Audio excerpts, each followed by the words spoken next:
as a kid, sometimes I was kind of embarrassed to be, yeah, that's my family. Yep.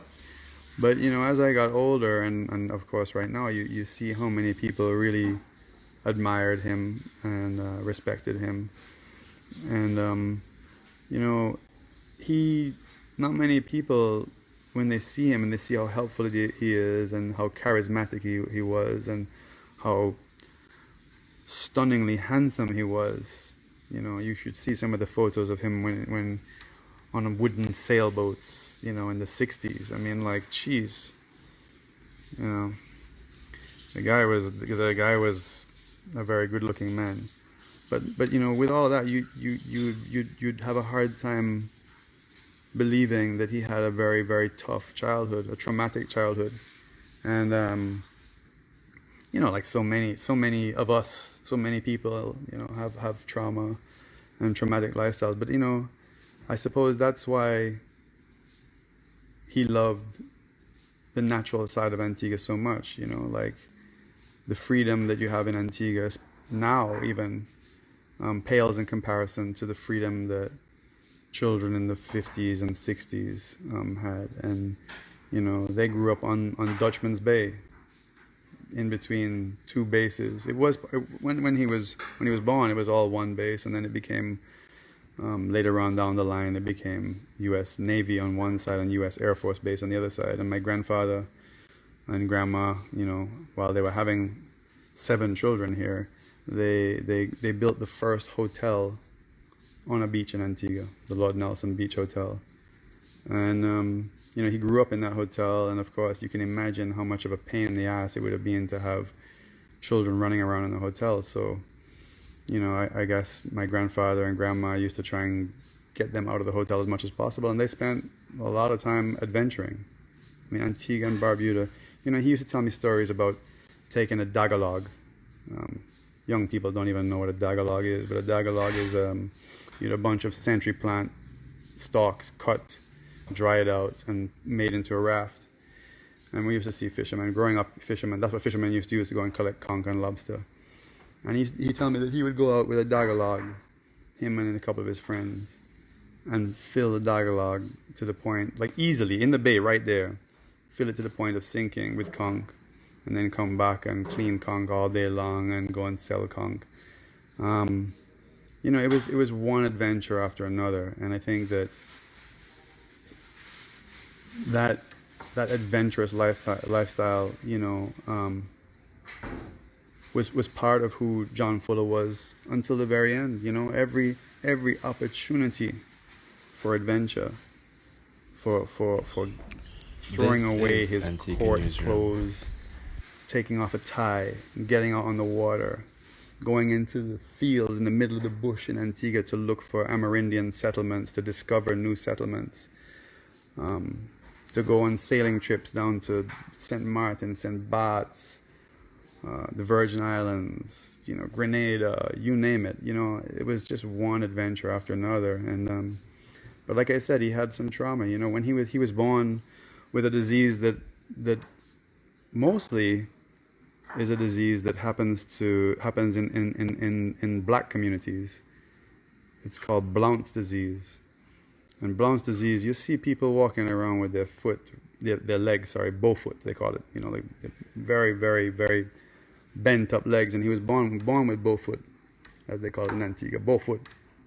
And I think at 2 years old, imagine 2 years old, my little son is 2 years old. At 2 years old, the doctors made the recommendation to break both of his legs to try and straighten them. Can you imagine that? That would have been in 1940, 1949 or 1950.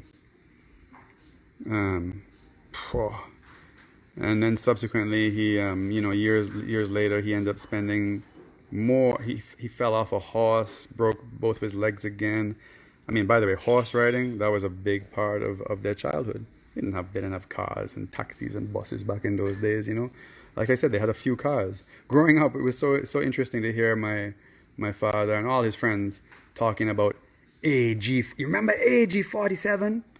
And like they knew all the cars growing up. They could tell you the license plate numbers of these cars. Anyway, yeah, he spent I think a year, almost a year in hospital in New York. He was sent up to go and stay with some relatives. And when he returned to Antigua, the story was when he returned to Antigua, his brothers were taller than him, Nick and Jimmy. And, he had a tough time. But one of the other interesting things about my dad is when he finished going to Christ the King High School, because back in those days, of course, Christ the King High School was boys and girls. He started St. Joseph's Academy. He started at St. Joseph's Academy. I believe the story goes, the first year that St. Joseph's Academy opened up, and he did very well in school. I mean, he's a very smart man. Everybody knows that. Very intelligent man, and he graduated, I think, from school when he was 15 or something crazy like that. And he taught for a little bit, believe it or not. At 16 years old, I think he was teaching his own brothers in St. Joseph's Academy. Imagine how that would have been. I don't know if that's true, but I think that's a story I heard. Anyway,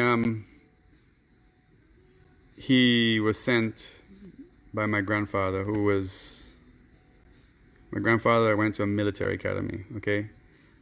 And that was in a time when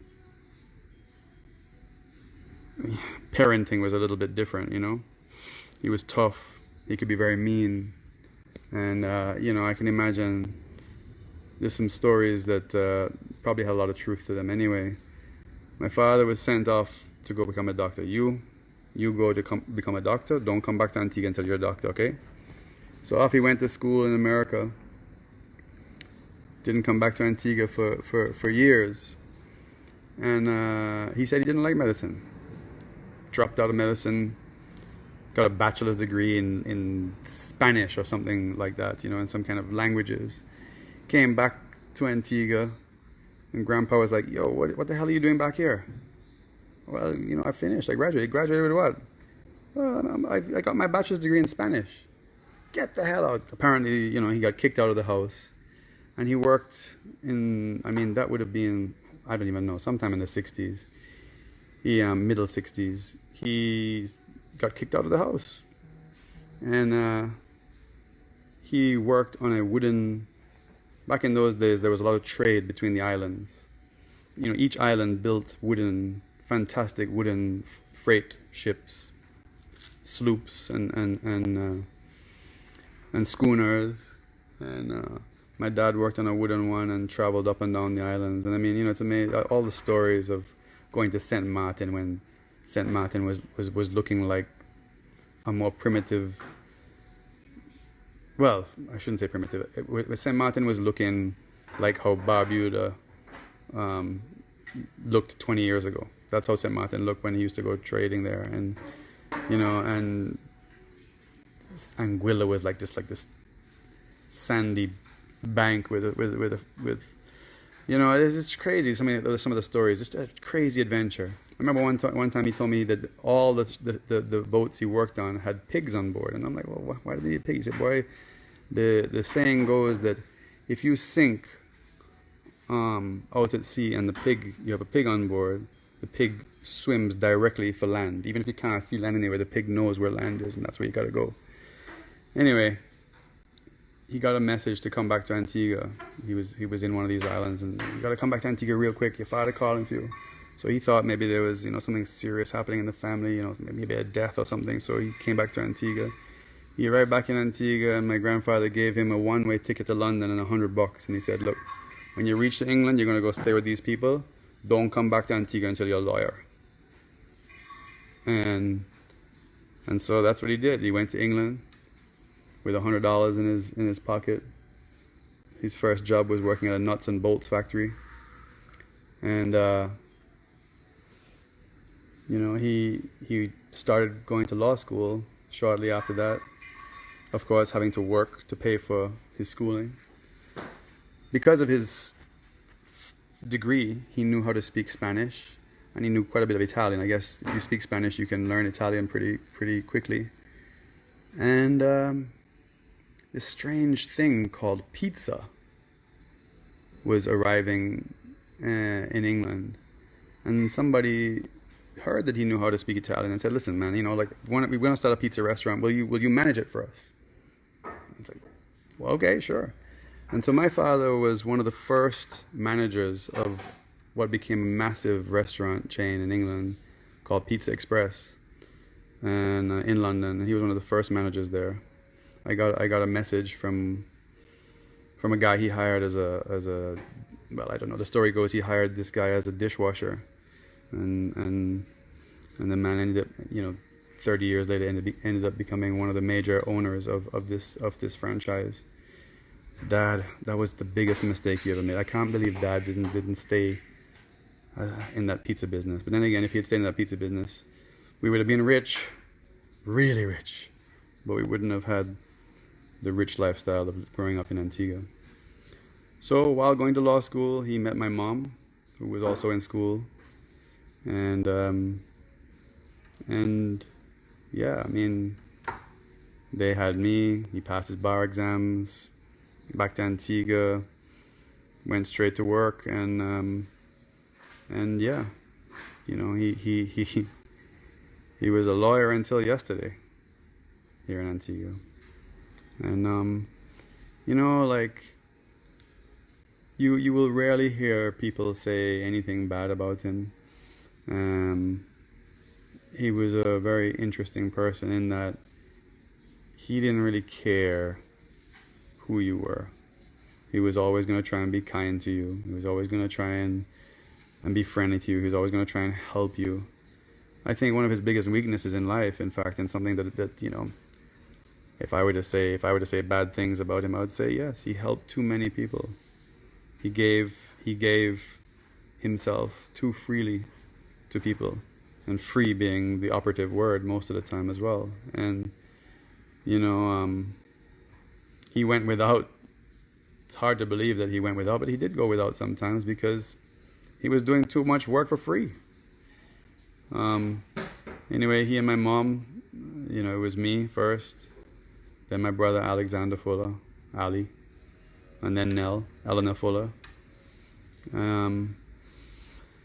Then, as life goes, things don't work out between parents. It happens. And he and my mom split up. He remarried to Sarah, and they gave me and my brother and sister 2 more sisters. And so you have Rachel Fuller, and Rachel now is Rachel Maya, but Rachel Fuller and Franny Fuller, Francis Fuller. So there's 5 of us kids, and the thing about my dad is because he believed, it's weird, for somebody who to fight, I guess fighting in courts, he hated fighting outside. And so one of the things that my father would tell all of us all the time is, "Oh, don't worry about it. Just don't worry about it." That was one of the things he would always say. Just don't worry about it. Don't stress yourself. Don't worry about it. And for him, it was very important that everybody got along. And I think, everybody thinks that the favorite place for my father was in the courtroom, or the favorite place for my father was at an Amerindian site looking for ancient artifacts that are 2,000 years old, or the favorite place for my father was 30 miles east of Antigua looking for giant blue marlin, or the favorite place for my father was sailing in a yacht race in the Grenadines. But I think, or playing casino cards. I don't know if you know the card game Casino, but he used to love playing casino. Dominoes, not so much.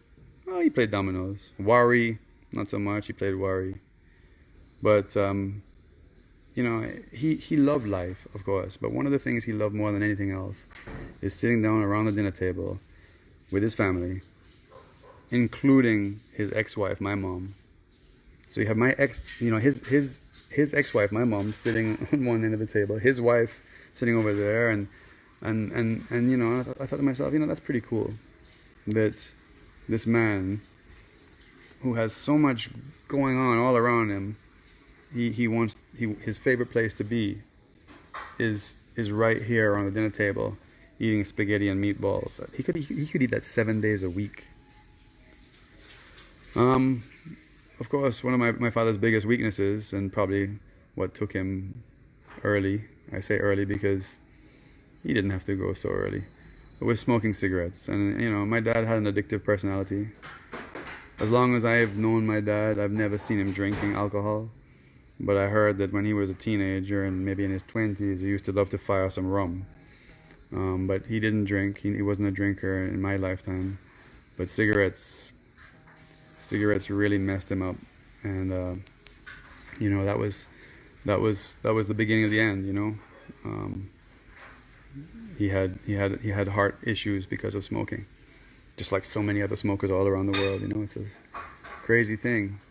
But he was a good man, and like